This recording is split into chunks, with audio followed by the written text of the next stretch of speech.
lihat di Ishak, Tuhan memberkati. Saudara sudah menulis apa yang saudara mau Tuhan berkati. Saudara tuh mungkin pekerjaan, mungkin hutang kartu kredit, atau cicilan, atau apa, kontrakan, apapun itu yang saudara tulis.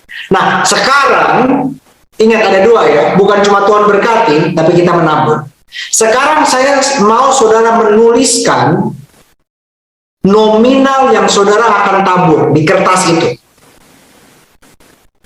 Sebelum saya tulis, pikir baik-baik. Maksudnya bukan pikir baik-baik. Saudara mungkin ngerasa gini, wah ini saudara yang saudara tabur harus sesuai dengan yang Roh Kudus gerakan.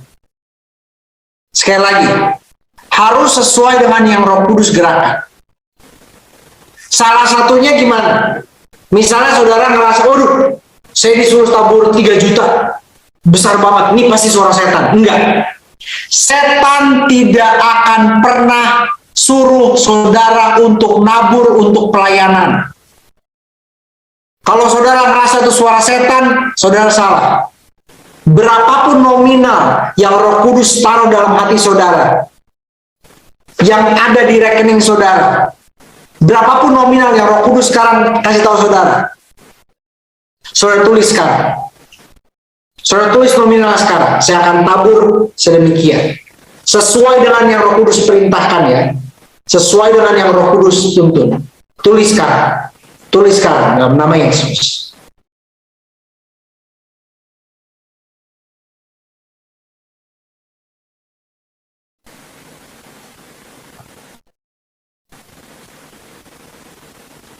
Setelah saudara tulis, sekarang saya mau saudara angkat sama-sama kertasnya, saudara lipat, jangan terlihat isinya. Angkat kertasnya, terlihat di kamera sama-sama. Ya, yang tulis di handphone dibalikkan supaya tidak kelihatan. Sama-sama. Kita akan nyanyi satu lagu tadi, dan saya akan mendoakan secara khusus setiap taburan benih saudara. Dan ini yang saya terima barusan. Ini saya terima barusan. Saudara yang mau menabur ini, saudara transfer paling telat besok jam 2 siang. Paling telat besok jam 2 siang. Ini Tuhan jadi saksi saya, ini tidak ada komunikasi sedikit pun sama Pastor Thomas, nggak ada urusan sama bank, nggak ada urusan apapun, tapi Roh Kudus yang bilang sama saya, tabur sebelum jam 2 siang besok. Ya, selamat siang saudara, selamat berjumpa kembali dengan saya, Pendeta MYM, dan live streaming yang tidak panjang ini akan membahas mengenai video yang viral ya dari Geren ya Lumoindong, anak dari Pendeta Gilbert Lumoindong, saudara, yang viral beberapa hari ini. Saya melihat di media-media sosial dan juga saya melihat di berita-berita online ya. Nah, saudara, sebentar, mudah-mudahan audio saya bagus ya. Saya cek audio dulu. Ya. Nah, saudara. Ya baik, audio bagus ya. Jadi saya ingin memberikan tanggapan saudara mengenai video yang viral itu saudara. Saya membagi dua bagian tanggapan. Yang pertama-tama itu mengenai permintaan transferan ya, dan hal itu yang di blow up ya, yang paling banyak dibahas baik di media-media sosial maupun di media online ya, itu paling banyak dibahas ya. Jadi mereka melihat permintaan transferan uang itu sebagai sesuatu yang salah ya, sesuatu yang tidak dapat dibenarkan secara moral ya.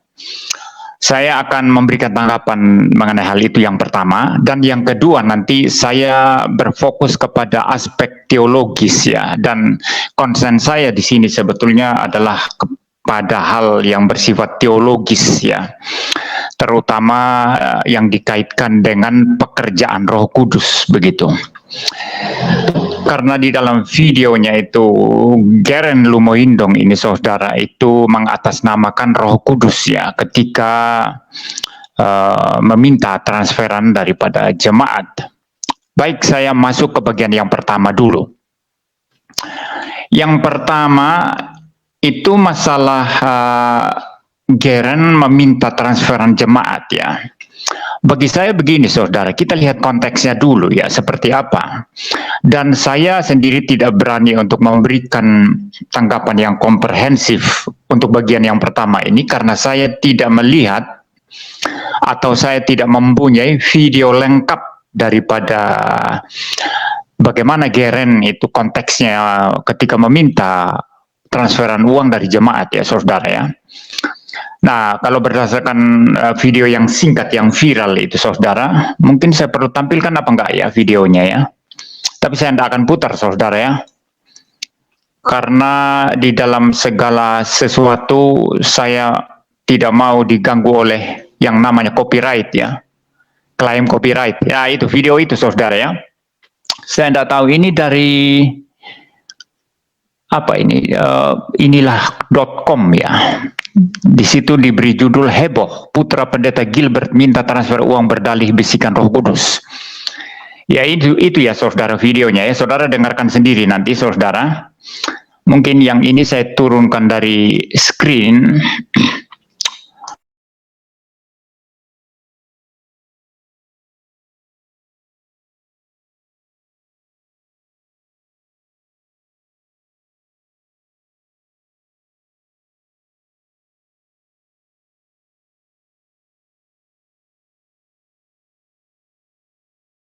Apalah jam tangan, tas dan lain sebagainya itu iklan itu saudara. Sebentar ya saya ya bahaya juga ya malah tampil iklan. Saya tidak berkepentingan untuk menampilkan iklan-iklan itu saudara ya. Ya itu ya saudara, saudara lihat ya. Judul beritanya adalah ini khotbah lengkap anak pendeta Gilbert. Geren Lumoindong minta jemaat transfer uang sesuai gerakan Roh Kudus. Ya jadi saudara, saya sendiri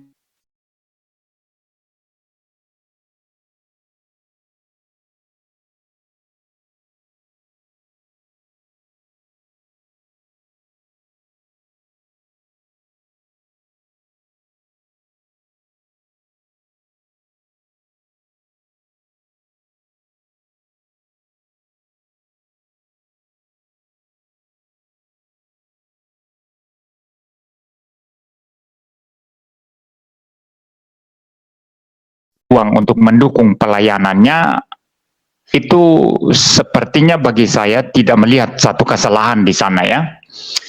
Ya karena pada dasarnya semua gereja itu hidup dari persembahan jemaat ya. Tidak ada gereja itu yang hidup dari berbisnis ya. Kalau ada gereja yang hidup dari berbisnis, nah itu salah. Gereja tidak boleh hidup dari berbisnis. Ya. Menjalankan bisnis lalu menghidupi gereja. Bisnis punya gereja. Ini salah saudara. Gereja dihidupi oleh jemaat sendiri. Jemaat diberi makanan firman Tuhan. Jemaat dibimbing, jemaat dibina dengan firman Tuhan. Mereka bertumbuh imannya. Dan mereka boleh memberi persembahan untuk mendukung pelayanan gereja. Jadi dalam aspek ini saudara, ketika pendeta di gereja memimpin pengumpulan persembahan atau sumbangan apapun itu kalau ada proyek-proyek, itu memang sesuatu yang lumrah atau sesuatu yang biasa dalam gereja.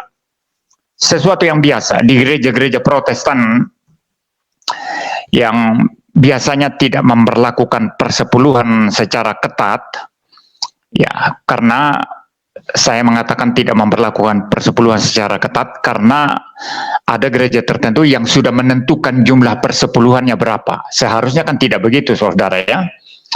Nah, gereja-gereja ini sering kalau ada proyek-proyek, kalau ada kegiatan-kegiatan gereja itu meminta donasi atau sumbangan kepada jemaat secara sukarela ya. Entah itu minta melalui kantong persembahan yang diedarkan secara sukarela atau meminta suruh jemaat nulis sejumlah uang atau sejumlah sumbangan apa begitu, lalu kemudian nanti dikasih deadline. Persembahan atau sumbangan itu harus sudah diserahkan pada tanggal sekian, bulan sekian, siang hari, jam sekian begitu ya. Itu umum saudara, umum. Ya, kami di Reform sendiri pun kalau ada proyek-proyek tertentu, kami biasa saja itu mengedarkan kantong persembahan, persembahan untuk transportasi, persembahan untuk pembangunan, persembahan untuk apa macam-macam saudara. Dan kalau bentuknya itu semacam persembahan iman, itu nanti jemaat bisa tulis-tulis di kertas ya, lalu kemudian nanti dikasih deadline-nya kapan seluruh persembahan iman ini dikumpulkan. Jadi karena ini adalah sesuatu hal yang lumrah, saudara, terjadi di gereja, maka saya tidak berani di sini mengkritisi Geren Lumoindong lantaran dia meminta transferan uang dari jemaat. Kalau itu jemaat dia sendiri, kalau itu binaan dia sendiri, lalu dia meminta transferan dari jemaat untuk mendukung pelayanan dia maksud saya ya itu tidak ada yang salah di sana saudara. Ya, saya berani katakan tidak ada yang salah di sana. Tetapi kalau itu sifatnya memaksa jemaat atau mengancam-ancam, ya, misalnya begini, ada juga pendeta yang begini, saudara. Berikan persembahan, ya, persembahan apa saja, entah persepuluhan atau apa, ya, begitu, atau sumbangan atau apa begitu ya. Berikan persembahan atau sumbangan harus diserahkan tanggal sekian, bulan sekian, jam sekian. Kalau tidak, Tuhan akan mengutuk bisnis saudara. Tuhan akan mengirimkan belalang-belalang untuk memakan habis seluruh usaha saudara. Nah, ini sudah nggak benar saudara. Ini sudah jahat ini. Ini pendeta jahat ini. Ya, dengan ancaman-ancaman semacam itu sudah tidak benar saudara. Atau juga bukan dengan ancaman saja, dengan iming-iming ya. Dengan iming-iming. Kalau Anda memberi persembahan ini, persepuluhan misalnya, Tuhan akan mengganti berpuluh-puluh kali lipat atau beribu-ribu kali lipat. Nah, inilah iming-iming yang salah. Ini tidak benar saudara ya. Tapi kalau persembahan biasa, jemaat secara sukarela dihimbau untuk memberi persembahan, semua gereja melakukan itu. Karena gereja sejatinya hidup dari persembahan jemaat. Hamba-hamba Tuhan sejatinya harus didukung oleh jemaat sendiri. Paham ya saudara ya? Jadi saya tidak akan mengkritisi Geren Lumoindong di sini hanya karena gara-gara dia meminta transferan. Tetapi kalau dia meminta transferan itu dengan cara memaksa, dengan cara memanipulasi, dia salah. Dia salah itu ya saudara. Tapi saya tidak tahu konteks utuhnya video itu saudara. Sehingga sejauh ini menurut saya kalau itu jemaat dia sendiri, bagi saya tidak masalah. Tapi ini yang di blow up ya oleh media-media, seolah-olah meminta persembahan atau meminta jemaat atau menghimbau jemaat untuk memberi persembahan itu salah. Itu tidak salah, gereja memang hidup dari persembahan saudara. Sebetulnya agama-agama hidup dari sumbangan-sumbangan juga kan. Bahkan saudara ada agama lain itu sampai minta sumbangan di jalan-jalan kan.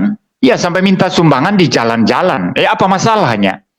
Apa masalahnya kalau itu adalah umat dia sendiri ya, adalah jemaat dia sendiri, lalu minta sumbangan di jalan-jalan, apa masalahnya?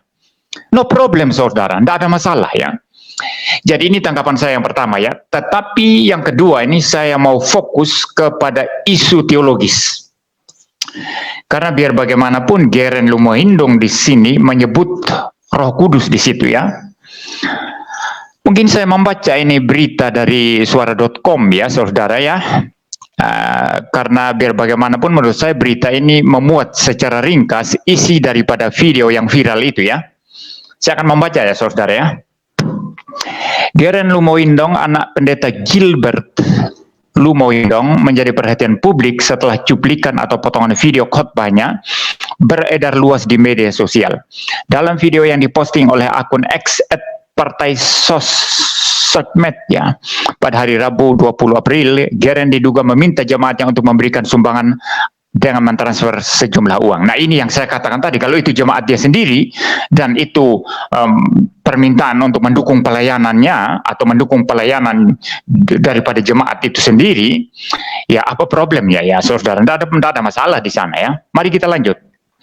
Geren menyatakan bahwa uang tabur yang diberikan oleh jemaat dapat membantu memuluskan doa-doa mereka. Saya tidak tahu kalau ini ya saudara, saya kayaknya tidak mendengar itu di video, tapi mungkin juga di video lengkapnya ada ya. Nah, kalau ini saudara, saya perlu kritisi ya.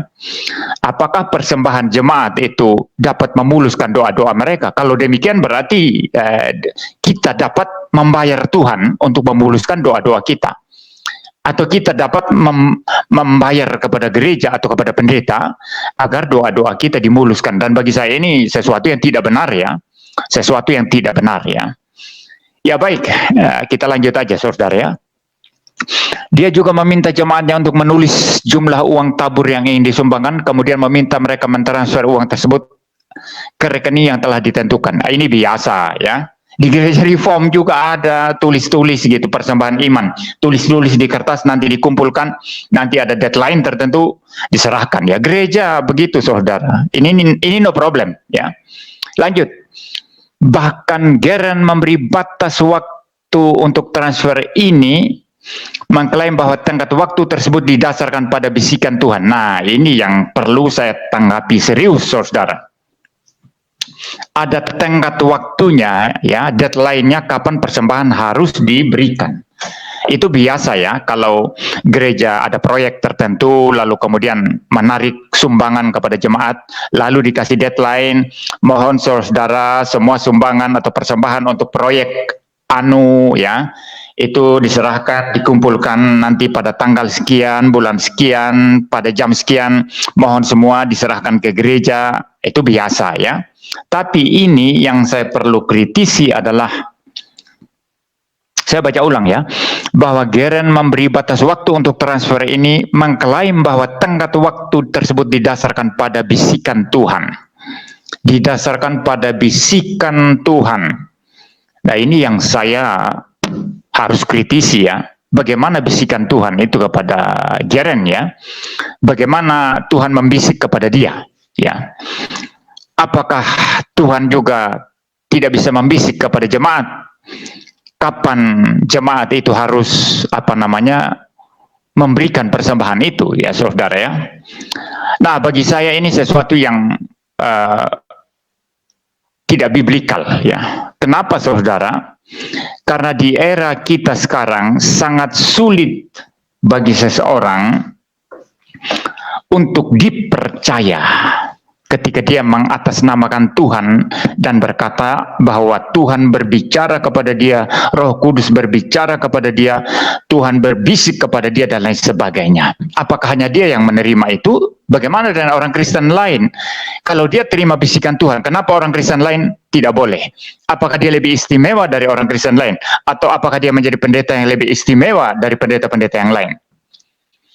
Nah, ini problematik saudara, sehingga Tuhan itu adil, bijaksana, dan sempurna di dalam bagaimana dia membimbing, mengarahkan gerejanya. Tuhan sudah memberikan kepada kita firman-Nya, Alkitab ini. Seluruh kehendak Tuhan dan seluruh prinsip-prinsip bagaimana kita mencari kehendak Tuhan, mencari tahu kehendak Tuhan, bagaimana kita melakukan kehendak Tuhan, semua ada di Alkitab, saudara. Sehingga saat ini saudara, kita tidak memerlukan Roh Kudus bicara langsung kepada kita. Karena semua yang Roh Kudus mau sampaikan kepada kita sudah ada di dalam Alkitab. Adapun untuk hal-hal praktis tertentu, bagaimana seseorang akan menikah, dia menikah dengan siapa, bagaimana seseorang pendeta melayani, dia melayani di mana, di bidang apa dia melayani, memang tidak ada di Alkitab. Tetapi berdasarkan prinsip-prinsip Alkitab, Tuhan memberi ruang bagi kita untuk bergumul, mencari tahu kehendak Tuhan. Dan Tuhan memberitahu kehendaknya bukan dengan cara berbisik-bisik, bukan dengan cara berbicara secara langsung, bukan dengan cara misalnya begini, hey MYM, atau muriwali. Kamu sekarang pergi ke jalan itu, injili orang itu. Saya pikir tidak demikian, saudara. Tidak demikian. Wahyu langsung sedemikian sudah selesai ketika Alkitab sudah selesai. Standar kita Alkitab ini sekarang. Lalu bagaimana saya tahu kehendak Tuhan? Nah, itu pergumulan, dan pergumulan ini tidak singkat, panjang. Seorang pendeta mau tahu dia sebetulnya Tuhan memberikan dia ladang pelayanan secara spesifik atau khusus itu seperti apa, butuh pergumulan panjang. Nah, banyak pendeta, banyak orang Kristen tidak bergumul, hanya berdoa sebentar sambil lalu baca Alkitab sebentar, lalu kemudian langsung bertindak. Sehingga sering mereka salah bertindak. Sering melakukan pelayanan yang sebetulnya Tuhan tidak pimpin mereka di sana, akhirnya harus rugi, akhirnya harus berbalik, dan melakukan pelayanan yang memang Tuhan betul-betul kehendaki. Karena kurang bergumul. Jadi Tuhan memberi ruang bagi kita untuk bergumul, berdoa di hadapan Tuhan. Perlahan-lahan Tuhan buka tuntunannya melalui pembacaan Alkitab, melalui pendapat orang-orang di sekitarnya yang kerohaniannya baik, melalui lingkungan, ya. Kalau satu pelayanan memang harus jalan, ya, itu secara otomatis lingkungan sekitar akan mendukung, begitu ya. Jemaat akan mendukung. Tapi kalau jemaat semua protes, hanya pendeta sendiri yang berkata, ini kehendak Tuhan, semua majelis gereja katakan ini tidak cocok ini Pak Pendeta, ini kayaknya salah ini langkahnya Pak Pendeta. Ya, ini hati-hati saudara, pendeta tidak bisa ngotot sendiri. Nah, ini fungsinya pergumulan saudara. Ada banyak faktor di sini dan saya tidak bahas itu sekarang. Kalau saudara mau, ya saudara bisa baca buku dogmatika saya ya. Sebentar ya, saya ambil ya.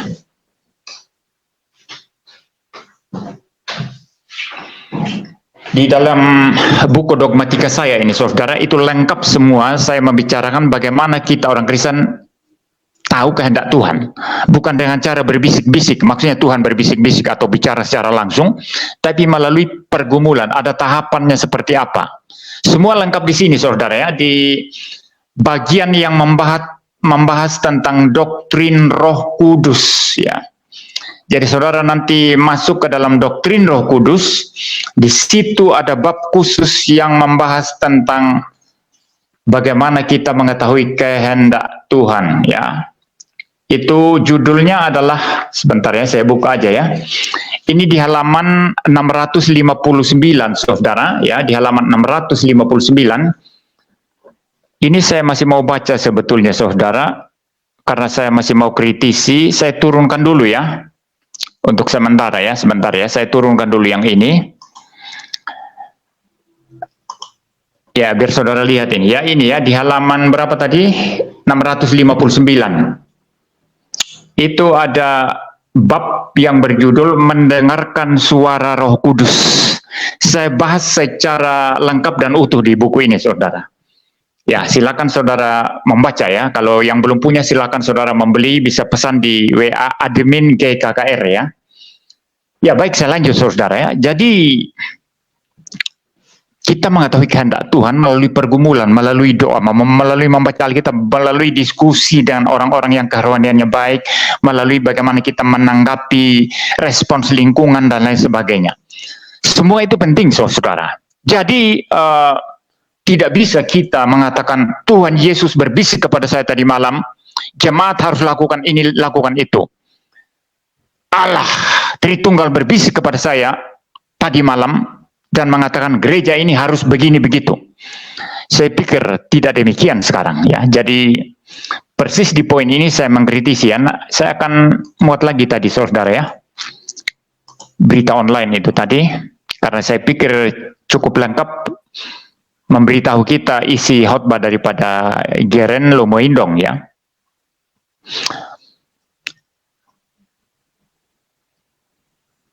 Sebentar ya saudara, di bagian mana tadi ya? Ya, itu ya, didasarkan pada bisikan dari Tuhan ya. Ini saya sudah kritisi saudara ya. Jadi bagi saya ini adalah sesuatu yang tidak biblikal ya. Mengaku langsung mendapat bisikan dari Tuhan. Saya baca seterusnya ya. Berikut isi khotbah lengkap anak pendeta Gilbert. Oh, ini ditulis lengkap ya malah ya. Ya, saya baca aja saudara ya. Sekarang ingat, ada dua ya. Nggak hanya Tuhan berkati, tapi kita menabur. Sekarang saya mau saudara menuliskan nominal yang saudara ingin tabur di kertas itu. Sebelum saudara tulis, pikir baik-baik, kata Geren. Ya, ini tidak masalah, saya sudah bahas tadi. Apa masalahnya saudara ya?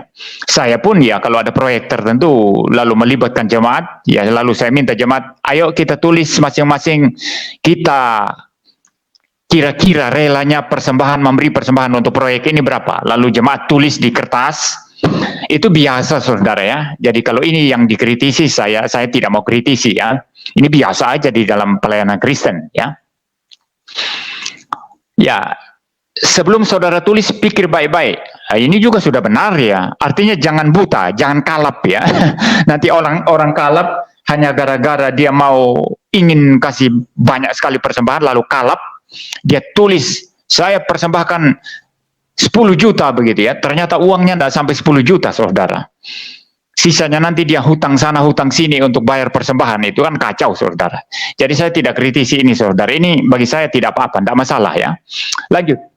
Yang saudara tabur harus sesuai dengan Roh Kudus gerakan, dengan gerakan Roh Kudus maksudnya. Nah, ini tidak masalah juga ya. Maksudnya dorongan Roh Kudus ya. Yang saudara tabur harus sesuai dengan Roh Kudus, dengan gerakan Roh Kudus ya. Jangan yang Roh Kudus gerakan ya, betul. Misalnya saudara ngerasa, waduh saya disuruh tabur 3 juta, besar banget, ini pasti suara setan. Enggak, setan tidak akan pernah suruh saudara untuk tabur untuk pelayanan. Nah, saya kritisi di sini. Ya, disuruh 3 juta. Ya, kalau memang dia rela dan ada uangnya, ya silakan memberi 3 juta, ya tidak masalah ya saudara ya. No problem ya. Tapi ini kalimat setan tidak akan pernah suruh saudara untuk tabur untuk pelayanan. Pelayanan yang seperti apa dulu? Ya, pelayanan yang seperti apa? Kalau pelayanan yang benar, pelayanan yang sungguh-sungguh memberitakan Injil keselamatan Yesus Kristus, yang sungguh-sungguh menegakkan, mengajarkan doktrin Kristen yang sejati, setan pasti tidak mau dukung, ya. Setan pasti dengan segala upaya akan menghambat orang-orang supaya tidak memberi persembahan. Orang akan bilang, hei, jangan dengarkan khotbah Muri Wali. Dia hanya tahu kritik-kritik orang. Dia sedang menjalankan kehendak setan. Muri Wali itu bukan hamba Tuhan, dia hamba setan. Jangan pernah memberi persembahan kepada pelayanan pendeta Muri Wali. Jangan pernah memberi persembahan kepada pelayanan GKKR. Pastilah setan tidak mau saudara mendukung pelayanan saya. Tidak mungkin itu. Dan setan akan menghambat-hambat orang memberi persembahan untuk pelayanan saya. Karena saya suka mengkritik pekerjaan setan, suka mengkritik kepalsuan, suka mengkritik ajaran sesat. Tapi tunggu dulu ya, setan tidak akan pernah suruh saudara tabur untuk pelayanan. Pelayanan yang seperti apa? Kalau itu pelayanan yang justru banyak ajaran palsu, ajaran sesat di dalamnya. Terus terang saja ya, seperti pelayanan teologi kemakmuran. Ya, teologi yang hanya meninggikan itu kemakmuran jasmani, kesembuhan, kesehatan. Bagi saya ini adalah pelayanan yang tidak benar. Dan setan akan menggerakkan orang-orang untuk mendukung pelayanan yang tidak benar. Jadi tunggu dulu ya. Jadi kalau Geren mengatakan setan tidak akan pernah suruh saudara untuk tabur untuk pelayanan yang seperti apa dulu? Kalau itu pelayanan yang benar, saya setuju ini. Setan pasti tidak akan pernah suruh orang untuk memberi persembahan kepada pelayanan yang benar. Itu pasti itu saudara. Saya setuju ini. Tapi kalau itu pelayanan yang salah, setan akan menggerakkan orang-orang untuk mendukung pelayanan itu. Pasti itu, setan akan senang hati menggerakkan orang-orang beri persembahan untuk sesuatu yang palsu, yang salah. Ya baik ya, ini saya sudah tanggapi. Baik, kita lanjut. Berapapun nominal yang Roh Kudus taruh dalam hati saudara, yang ada di rekening saudara, berapapun nominalnya Roh Kudus kasih tahu saudara. Saudara tulis sekarang, saudara tulis nominalnya. Bagi saya tidak masalah ini secara umum ya. Artinya berapa yang Roh Kudus gerakkan saudara memberi, silakan memberi ya. Itu kan maksudnya. Tetapi saudara, kembali lagi saya mengkritisi ini pernyataan yang begini. Roh Kudus kasih tahu saudara. Apakah maksudnya ini Roh Kudus langsung bicara langsung ya? Misalnya ngatemin ya. Hei ngatemin, kamu harus kasih sekarang persembahan 5 juta. Apakah Roh Kudus bicara langsung seperti itu? Kalau itu maksudnya, Geren ini kembali lagi kepada kritikan saya di atas tadi. Sekarang Tuhan, Roh Kudus, Yesus Kristus, Allah Bapa tidak pernah bicara langsung seperti ketika Tuhan mewahyukan firman-Nya kepada para nabi dan para rasul dalam perjanjian baru. Tapi semua apa yang kita perlukan sudah lengkap di Alkitab.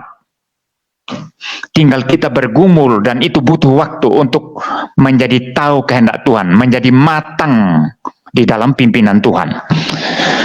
Ini cara Tuhan mendidik kita saudara, sehingga kita tidak gampangan ya, tidak gampang-gampang klaim Tuhan begini, Tuhan begitu, padahal bukan ya. Seperti itu. Jadi saya tidak sepakat dengan istilah Roh Kudus kasih tahu saudara di sini ya, tetapi saya sepenuhnya setuju ketika kita menghimbau jemaat atau meminta jemaat untuk memberi persembahan sesuai dengan yang Roh Kudus gerakkan, itu benar itu. Tapi kalau dikatakan sesuai dengan yang Roh Kudus beritahu langsung, ya ini yang saya kritisi ya saudara ya. Baik, kita lanjut. Ini yang saya terima barusan. Saudara yang mau menabur ini, saudara transfer paling telat besok jam 2 siang. Ini Tuhan jadi saksi saya. Ini tidak ada komunikasi sedikit pun dengan Pastor Thomas. Gak ada urusan sama bank. Tapi Roh Kudus yang bilang sama saya, tabur sebelum jam 2 siang besok. Ya ini sama lagi saudara ya. Jadi di sini Geren mengklaim Roh Kudus yang bicara langsung kepada dia agar jemaat itu menabur, ini dalam pengertian memberi persembahan ya.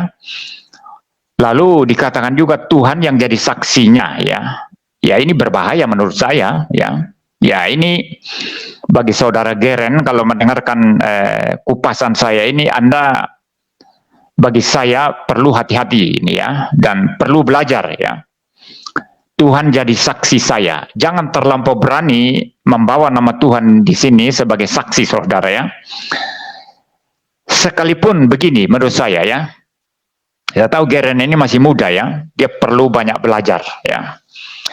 Begini, sekalipun kita memastikan lewat pergumulan yang sudah sungguh-sungguh dan sangat matang berbulan-bulan, mungkin butuh 1-2 tahun bergumul, dan kita sudah pasti sekali itu kehendak Tuhan kita mau lakukan, maka tetap saja dalam konteks ini bagi saya, kita tidak bisa membawa nama Tuhan sebagai saksi kita. Itu terlalu besar itu. Itu terlalu, ya tidak cocok dengan kita saudara, membawa Tuhan, nama Tuhan itu sebagai saksi kita. Ini bagi saya keterlaluan ini. Ya, ini terlalu besar ini hal ini ya saudara ya. Ya, kalaupun itu betul-betul kita sudah matang dalam pergumulan dan kita pasti ini kehendak Tuhan, tetap nggak boleh bawa-bawa nama Tuhan sebagai saksi. Ya, kita pakai saja atas nama pergumulan kita, tidak masalah ya.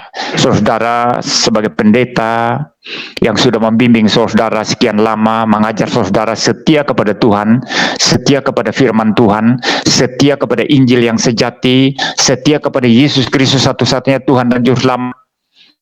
Saya merasa bahwa selama 1-2 tahun ini saya bergumul, pergumulan saya sudah matang saudara. Dan saya berani sekarang untuk men-sharingkan ini, bahwa kita harus mengerjakan ini. Nah itu benar, itu tidak masalah ya. Itu kurang lebihnya memang pendeta harus seperti itu saudara. Kalaupun saudara masih protes ini, ya sudah, saudara nggak usah butuh pendeta. Ya saudara bikin gereja sendiri, nggak usah pendeta aja. Ya ini kan banyak juga orang Kristen ini mulutnya gatal sekali lah. Mulutnya itu terlalu gatal. Pendeta lakukan apapun semua salah, itu tidak benar juga. Ini banyak orang Kristen itu tukang kritik ya, tapi tidak melakukan apa-apa loh. Itu ada banyak orang Kristen itu kritik sana kritik sini tapi tidak melakukan apa-apa. Ya, jadi bagi saya tidak masalah ya. Kita bawa saja nama pergumulan kita ya. Sudah 1-2 tahun ini saya bergumul, atau sudah berbulan-bulan ini saya menggumulkan saudara, dan saya merasa yakin bahwa memang Tuhan pimpin kita untuk melakukan ini.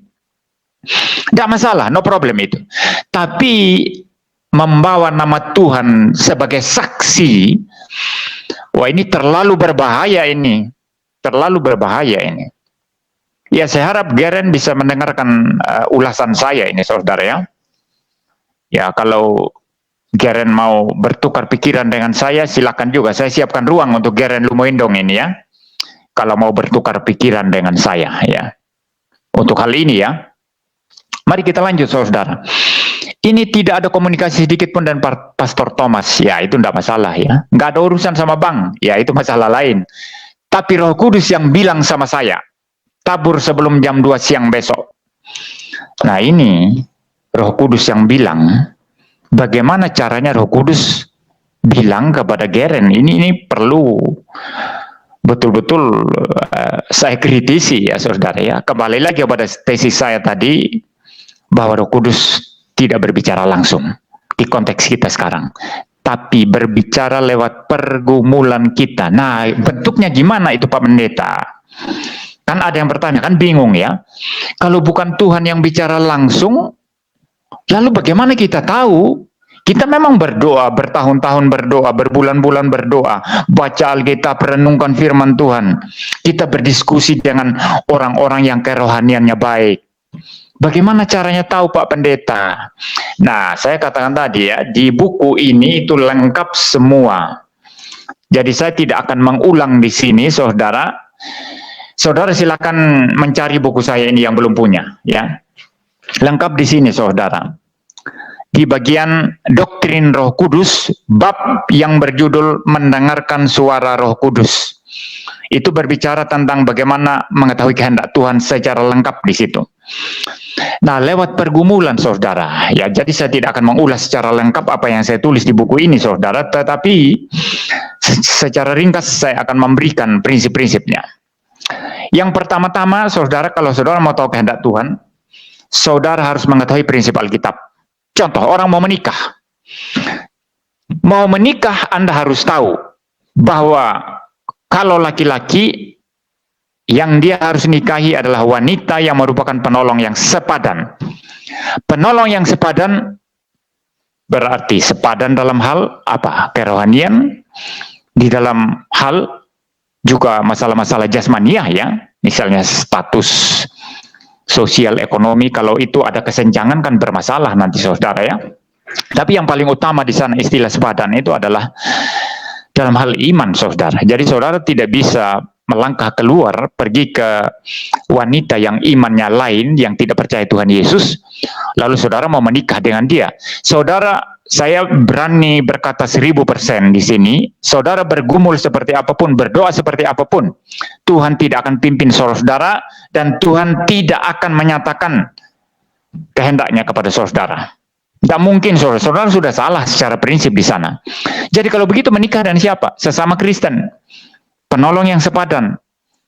Kedua, yang saudara gumulkan tidak bisa juga sesama laki-laki. Di Eropa, di Amerika sekarang ada pernikahan sesama jenis.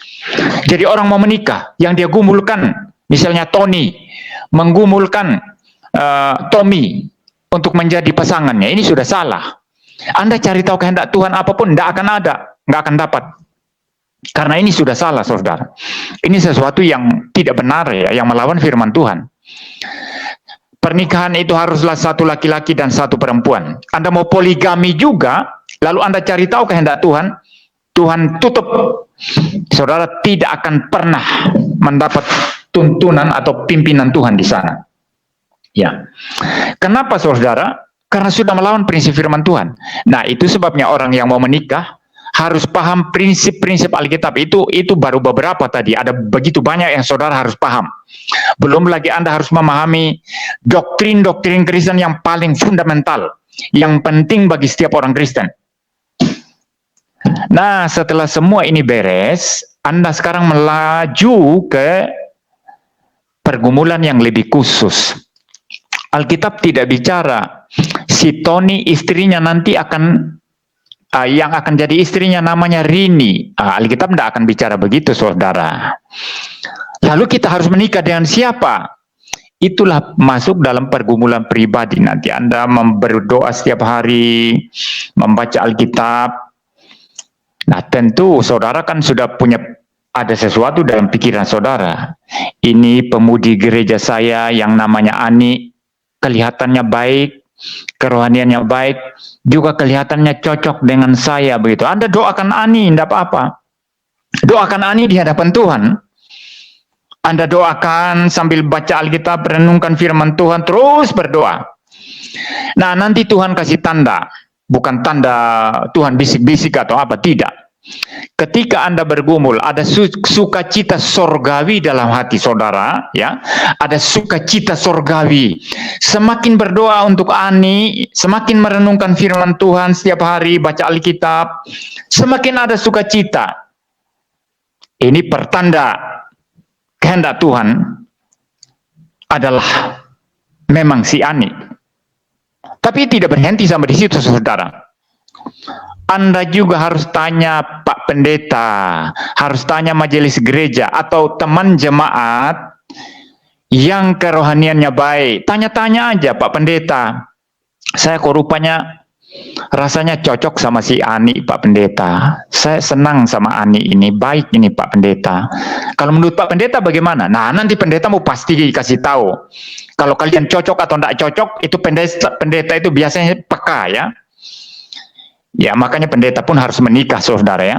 Susah kalau pendeta tidak menikah untuk memberikan percakapan pastoral seperti ini akan sulit, saudara. Jadi pendeta yang baik itu nanti akan peka, ya. Dia akan memberitahu saudara-saudara cocok apa tidak cocok. Anda tanya lagi teman yang kerohaniannya baik. Kalau dia berkata, cocok sekali saudara, saya dukung dalam doa. Nah, ini tanda-tanda kehendak Tuhan. Jangan berhenti dulu saudara, jalan terus, ya. Anda mulai melakukan pendekatan sekarang. Jangan-jangan nanti ketika pendekatan justru si Ani menolak, ya, tidak gayung bersambut. Nah, kalau sudah begitu ini problem saudara. Saudara bergumul lagi, ya. Ya, jangan-jangan tadi sudah senang ini pasti kehendak Tuhan, ternyata tidak saudara. Karena kalau itu kehendak Tuhan pasti gayung bersambut. Si Ani nanti pasti akan menerima dengan senang hati, akan mau berteman, kemudian berpacaran, lalu tunangan, lalu menikah sama Anda. Jadi itu caranya mengetahui kehendak Tuhan saudara. Tidak gampang, butuh pergumulan. Tidak instan. Seseorang pendeta yang mau mengetahui kehendak Tuhan langsung instan satu malam. Tuhan bisik-bisik sama dia. Tuhan bicara langsung sama dia. Ini sangat berbahaya. Ini sangat berbahaya, saudara. Sangat-sangat berbahaya. Saya kalau mau cari tahu kehendak Tuhan itu lama, ada yang bertahun-tahun, saudara. Itu sebab banyak orang bertanya, Pak Pendeta, kenapa pelayanan GKKR ini begini, Pak Pendeta? Kalau orang lain itu Pak Pendeta sudah begini-begini loh Pak Pendeta. Pak Pendeta ini kan punya pengikut di media sosial. Kalau pendeta lain itu sudah begini-begini Pak Pendeta. Tapi dia tidak bergumul seperti saya, saudara. Yang memimpin GKKR ini bukan dia. Dia tidak tahu denyut nadinya seperti apa, bagaimana bergumul, bagaimana mencari tahu kehendak Tuhan. Pada dasarnya saya tidak mau jalan pintas. Kalau jalan pintas ya sudah, tidak mau saya. Ya, jadi saudara, menggumulkan kehendak Tuhan itu tidak segampang mimpi satu malam. Mimpi indah satu malam, ya. Langsung Tuhan bisik-bisik, langsung Tuhan kasih suara. Tidak, perlu pergumulan yang sungguh-sungguh saudara, ya. Jadi karena itu saudara, saya merasa perlu mengkritisi video viral daripada Geren ini saudara, khusus dalam hal mengklaim mendapat bisikan langsung dari Roh Kudus, ya. Jadi bagi saya itu sesuatu yang sangat-sangat berbahaya, ya, sangat-sangat berbahaya saudara.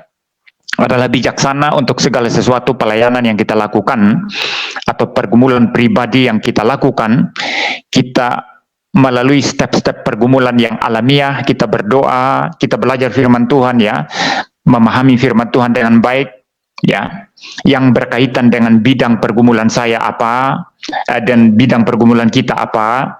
Setelah itu kita berdoa, lalu diskusi sama orang-orang yang punya kerohanian yang baik, punya pengetahuan yang baik dalam bidang tersebut. Lalu kemudian nanti kita tidak sungkan-sungkan meminta pendapat orang ya yang kerohaniannya baik. Kalau memang itu tuntunan Tuhan, nanti pasti gayung bersambut ya. Ya, seperti itu saudara tanggapan saya ya. Jadi saya pikir di sini ya, saya berusaha untuk mencoba seimbang ya, karena ada banyak yang mengkritisi hanya masalah minta transferan. Apa masalahnya itu? Kalau itu jemaat dia sendiri ya nggak masalah dong. Memang kan gereja dan pelayanan Kristen kan hidup dari persembahan. Kalau Anda mengkritik pendeta pun ketika menghimbau atau meminta jemaat memberikan persembahan, wah ini sudah keterlaluan saudara ya. Ya saudara bikin aja gereja, tidak usah pakai pendeta ya. Saudara jadi pendeta sendiri begitu. Ya saya pikir itu saudara ya. Saya berusaha seimbang ya. Yang saya fokus kritisi dengan keras di sini hanyalah masalah klaim Tuhan jadi saksi dan masalah Roh Kudus bicara langsung. Ya, tapi kalau masalah meminta persembahan, asal itu bukan pemaksaan atau manipulasi, itu sesuatu yang memang wajar di dalam pelayanan. Baik, saya bicara sampai di sini, saudara. Mungkin ada 1-2 komentar yang perlu saya tanggapi.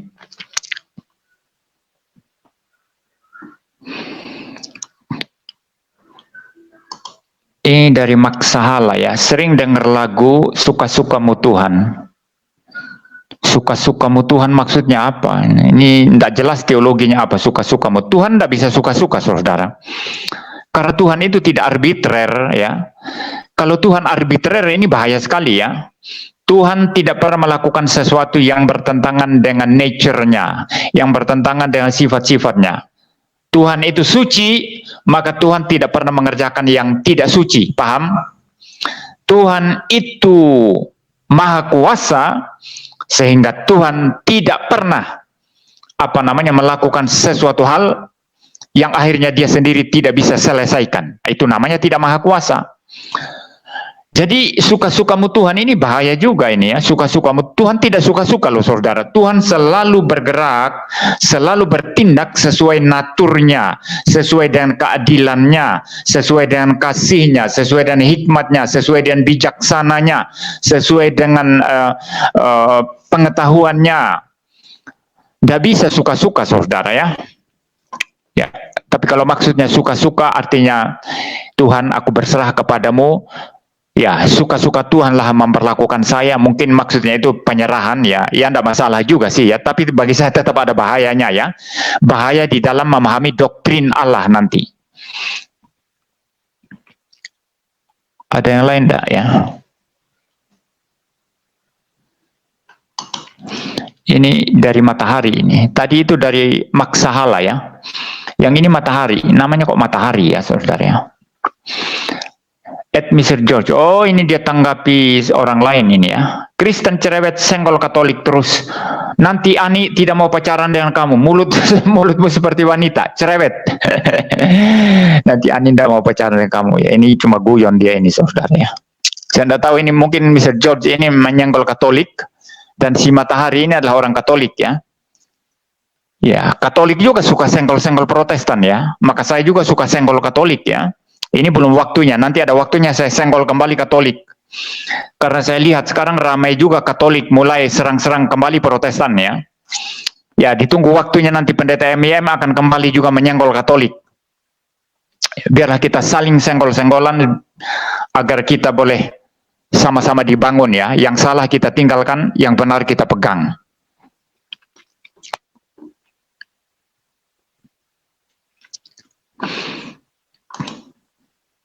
Drusila, ternyata channel Pak MIM ini selalu diikuti oknum non Tritunggal. Salut. Oh betul Bu, betul. Semua orang Sabelian, orang Unitarian, Ya, orang Arianisme, saksi-saksi Yehova, macam-macam itu ikut, rajin sekali ikut, dan mereka menuliskan komentar-komentar yang, ya kalau saya pinjam istilah Rocky Gerung, ya, itu komentar-komentar yang dungu di sini, ya, ya enggak apa-apa, namanya juga demokrasi ya saudara, tapi saya tidak akan menanggapi mereka, kecuali kalau pentolan mereka atau pendeta mereka atau sarjana mereka mau berdiskusi dengan saya, mau berdebat dengan saya, baru saya akan terima ya. Tapi harus jelas track record pelayanan dan akademiknya ya. Kalau cuma bentukan media sosial ya, ngaku-ngaku apologet tapi hanya belajar di Facebook, di YouTube, saya nggak maulah. Ya, mereka ikuti channel saya, bukan hanya mereka, dari pihak Islam juga terus mengikuti, terus mengomentari apa namanya istilahnya itu, terus mengomentari postingan-postingan saya ya. Murid ceria, berarti istilah dan slogan jodoh di tangan Tuhan itu asumsi apa? Asumsi apa maksudnya? Memang jodoh di tangan Tuhan. Yang kita perlukan itu adalah bergumul sungguh-sungguh supaya kita nanti bisa menikah dengan orang yang dikehendaki Tuhan. Jadi Tuhan menentukan jodoh Anda, Tuhan menentukan, bukan kamu yang tentukan ya. Jodoh kita ditentukan Tuhan, bukan kita yang menentukan. Tapi apakah jodoh yang Tuhan sudah siapkan bagi kita itu cocok dengan yang kita nikahi nanti? Itu butuh pergumulan. Pergumulan ini adalah untuk mencocokkan antara kehendak Tuhan dengan apa yang saya gumulkan. Itu maksud pergumulan. Maka dalam pergumulan ini tidak mesti, mungkin maksud saya begini, cewek yang tadi atau cowok yang tadi digumulkan sekian lama, tidak mesti itu yang jadi nanti, bisa jadi gagal. Bisa jadi dalam pergumulan itu Tuhan memimpin agar bukan sama dia, ternyata Tuhan sediakan orang lain, bisa.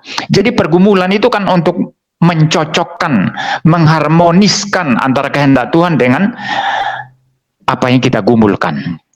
Ya, jadi memang jodoh di tangan Tuhan, bukan di tangan kita. Tuhan yang sudah mempersiapkan jodoh bagi kita masing-masing. Ya, ya baik ya.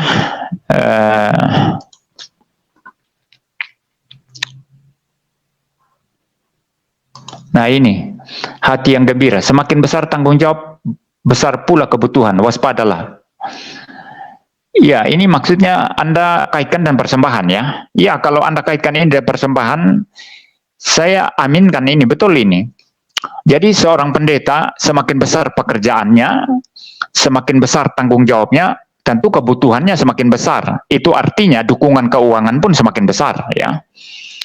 Ya, jadi saudara begini, kalau saudara merasa satu pelayanan itu benar dan saudara mendukung, jangan pernah berkecil hati atau kecewa atau merasa susah. Saudara harus bergembira karena saudara mendukung pelayanan Tuhan yang sejati. Saudara hanya boleh sakit hati atau boleh kecewa kalau saudara sudah memberikan uang saudara untuk pelayanan yang salah. Banyak sekali uang saudara berikan pada pelayanan yang salah. Saudara patutlah menangis, saudara patutlah meratap. Ya, ya memang semakin besar pelayanan, semakin banyak kebutuhannya. Itu artinya dukungan jemaat untuk mendukung pelayanan tersebut pun semakin besar. Ya.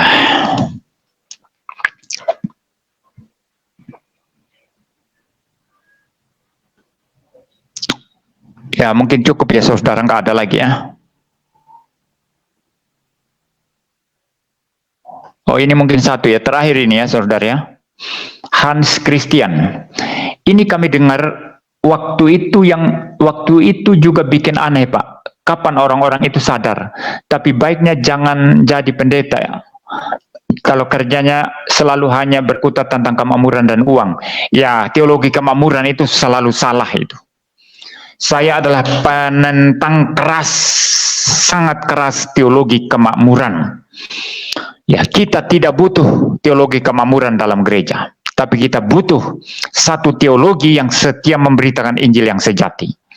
Masalah kaya atau miskin itu urusan Tuhan memberkati.